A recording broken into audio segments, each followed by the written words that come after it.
দয়া করিবে। কোরআনে লেখা, আমার কাছে আছে কোরআন, ওরা চ্যালেঞ্জ করুক, আমার কাছে কোরআন আছে, তাজের কোরআন। ওই কোরআন পাওয়া যায় না গরু না খেলে।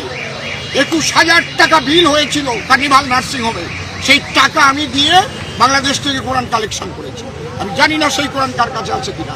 পরিষ্কার লেখা আছে, হে মুসলমানগণ, অমুসলমানদের যেখানে পাইবে সেখানে বন্দী করিবে, নির্মমভাবে হত্যা করিবে। এই কোনো ধর্মগ্রন্থে, সে হিন্দু ধর্মই হোক, সে মুসলিম ধর্মই হোক, সে খ্রিস্টান ধর্মই হোক, কোনো ধর্মগ্রন্থে যদি এই জাতীয় কথা লেখা থাকে, আমি সে ধর্মগ্রন্থ ভরে প্রস্তাব করি। সে ধর্মগ্রন্থ আমি যখন তখন পুড়িয়ে ফেলতে পারি। মানবতা বিরোধী সেই ধর্মগ্রন্থ। এইভাবে শিক্ষা দিয়ে আজ বাংলাদেশে হিন্দুদের উপর অত্যাচার করা হচ্ছে, মা বোনদের উপর অত্যাচার করা হচ্ছে। দীপু দাসকে জ্যান্ত পুড়িয়ে মারা হলো। এটা কোনো মানবতার কাজ? এটা কোনো ধর্মের কাজ? আসসালামু আলাইকুম ওয়া রাহমাতুল্লাহি ওয়া বারাকাতুহু। প্রিয় ভাইরা, বিজেপি নেতা অসীম সরকার এই গোবরখোর কোরআনকে অবমাননা করেছেন। কোরআন মাজিদ, যে কোরআন আল্লাহ রাব্বুল আলামিন বলেছেন, এই কোরআনে ভুল তো দূরের কথা, সন্দেহের কোনো অবকাশ নেই, সেই কোরআনকে অবমাননা করেছেন, কোরআন নিয়ে কুরুচিকর মন্তব্য করেছেন। এর আমি তীব্র প্রতিবাদ জানাই এবং মাননীয় মুখ্যমন্ত্রী মমতা বন্দ্যোপাধ্যায়কে বলবো, এই গোবরখোর অসীম সরকারকে অবিলম্বে গ্রেপ্তার করতে হবে। সে কোরআনকে অবমাননা করেছে। এটা ভারতবর্ষ, চাইলে আমরা একটা চড় কষিয়ে দিতে পারতাম, কিন্তু না, আইনকে হাতে তুলে নেওয়া অন্যায়। আমরা আইনকে বিশ্বাস করি, ভারতবর্ষের কনস্টিটিউশনকে মানি। তাই অনুরোধ করব, এই গোবরখোর অসীম সরকারকে অবিলম্বে গ্রেপ্তার করতে হবে।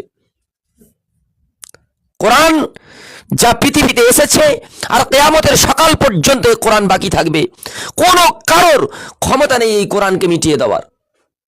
এই কোরআন সম্পর্কে কুরুচিকর মন্তব্য করেছে, কোরআন নিয়ে বাজে মন্তব্য করেছে, এক পর্যায়ে তিনি নিকৃষ্টতম ভাষা ইউজ করেছে।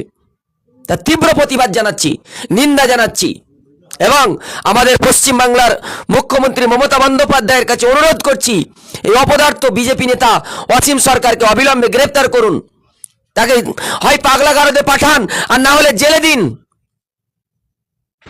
সব সময় এদের কাজই হলো এক শ্রেণীর মানুষকে ছোট করে দেখা, তাদের ধর্মগ্রন্থকে ছোট করা, তাদের নবী সাল্লাল্লাহু আলাইহি ওয়াসাল্লামের নামে কুরুচিকর মন্তব্য করা, এদের কাজই এটা।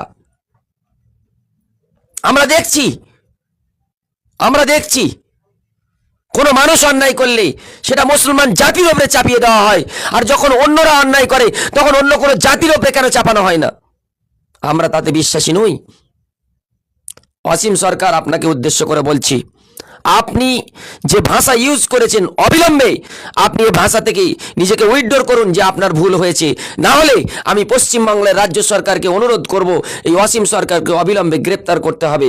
ভারতবর্ষ কনস্টিটিউশনের উপরে চলে, ভারতবর্ষের সংবিধানের উপরে চলে। ভারতবর্ষের সংবিধান আমাদেরকে রাইট দিয়েছে যে আমরা আমাদের ধর্মকে স্বাধীন ও শালীনভাবে মাথা উঁচু করে পালন করব। এতে হস্তক্ষেপ করার কারোর কোনো অধিকার নেই। কে অসীম সরকার যে আমাদের কোরআনকে অপমান করে? তাই মাননীয় মুখ্যমন্ত্রী মমতা বন্দ্যোপাধ্যায়ের কাছে অনুরোধ, অবিলম্বে একে গ্রেপ্তার করুন। ভারতবর্ষের সংবিধান জিন্দাবাদ, ভারতবর্ষ জিন্দাবাদ।